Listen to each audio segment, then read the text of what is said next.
पुराने जमाने की बात है। उस समय सभी जगह हाथी घोड़ा ऊंट आदि पर आना जाना होता था। रथ बहली और बैलगाड़ियों की भरमार थी। बारातों में भी उनकी ही धूम थी। उन दिनों पंडितों की भारी पूंछ थी। जजमान उनकी बड़ी खातिर करते थे। पूरे मन से दान दक्षिणा देते थे। इस तरह पंडितों का गुजारा अच्छा खासा चलता था। हींग लगती न फिटकरी पर रंग चोखा आता। उन दिनों पंडिताई का काम करने वाले एक पंडित थे। नाम था भोला। बड़े सीधे साधे भोले भाले संत, एकदम संत ब्राह्मण थे। सरस्वती तो उनके पास थी, पर लक्ष्मी पास भी नहीं भटकती थी। जैसे तैसे घर का खर्च चलता। उनकी पत्नी अनारा उनको उकसाती रहती। तब कहीं जाकर वह जजमान के पास जाते। एक बार उनके घर में भारी तंगी आ गई। रोटी के लाले पड़ गए। अनारों ने अपने हथियार चलाए। वह भोला पंडित के पीछे पड़ गई। उसने उनकी ताकत की याद दिलाई। उस नगर में बसंती डंगिया नाम का नामी जजमान रहता था। उसकी अच्छी प्रतिष्ठा थी। अनारों ने अपने पति से कहा, बसंती डंगिया को गंगा स्नान करा लाओ। अच्छी खासी दान दक्षिणा मिल जाएगी। घर का खर्चा चल जाएगा। भोला पंडित ने बहुत बार मना किया।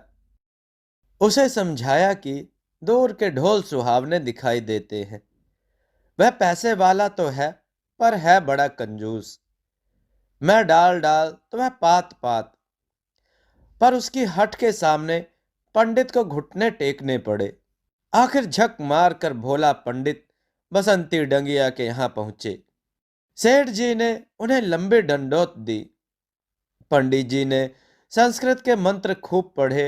ढेर सारा आशीर्वाद दिया। अब पंडित जी ने अपना हाथ फेरना शुरू किया। खूब खुशामदी बातें की, लल्लो चप्पो की। सेठ जी ने कहा, पंडित जी, अब असली मुद्दे की बात करो। आपने घर आने का कष्ट कैसे उठाया? पंडित जी बोले, सेठ साहब, परसों सोमवती अमावस है। गंगा स्नान का पर्व है। चाहो गंगा स्नान कर आए। सेठ जी बात सुनते ही प्रसन्न हो गए। बोले, पंडित जी, आपने बड़ी कृपा की, खूब याद दिलाई। गंगा स्नान का फल तो जरूर लेना चाहिए। फिर सोमवती अमावस का पर्व, एक पंथ दो काज हो जाएंगे। पर्व का पर्व और सैर की सैर। पर पंडित जी, यह बताओ कि कौन से वाहन से चलोगे? पंडित जी तो थे भोले भाले और हाँ में हाँ मिलाने वाले। बोले, जिसमें आप राजी उसमें हम राजी। यह सुनकर सेठ जी बोले, हाथी पर चलना ठीक रहेगा। पंडित जी उछल पड़े। हाँ में हाँ मिलाते हुए बोले, आपने सही कहा। हाथी एकदम ठीक रहेगा। सवारी की सवारी और दर्शन के दर्शन। पीठ खूब लंबी चौड़ी। चाहो तो पलंग बिछा लो, सोते चले जाओ। इससे अच्छी और कौन सी सवारी होगी? तभी सेठ जी ने फरमाया, पंडित जी, हाथी की सवारी ठीक है, पर एक खराबी है। हाथी बिगड़ जाए तो सवार को सूंड से पकड़कर नीचे फेंक डाले, पांव से कुचल भी डाले। पंडित जी ने फिर हाँ में हाँ मिलाई। बोले, अजी, मारो गोली। ऐसे सवारी का क्या काम? काला कलूटा बिलाव जैसा। उसे खिलाने के लिए मन भर खाना कहाँ से लाएंगे? सेठ जी बोले, ऊंट ठीक रहेगा। पंडित जी ने फिर हाँ में हाँ मिलाई। तारीफ के पुल बांध दिए। वाह सेठ जी, आपने तो मेरे मन की बात कह दी। ऊंट ही है रेगिस्तान का जहाज। ऊपर बैठे तो चारों तरफ के नजारे देखते चलो। खर्चा कुछ भी नहीं। ऊंट तो कटीली झाड़ियां खाकर भी सब्र कर लेता है। सेठ जी ने लंबी सांस छोड़ी। बोले, पंडित जी, जब यह पागल हो जाए तो मारे बिना नहीं छोड़ता। पंडित जी ने पैंतरा बदला। बोले, आपने सच कहा। ऊंट की भी कोई सवारी है। लंबा डील डॉल, कब्बादार पीठ, बैठना भी दूभर है। छोड़ो ऊंट को। सेठ जी बोले, रथ ले चलें।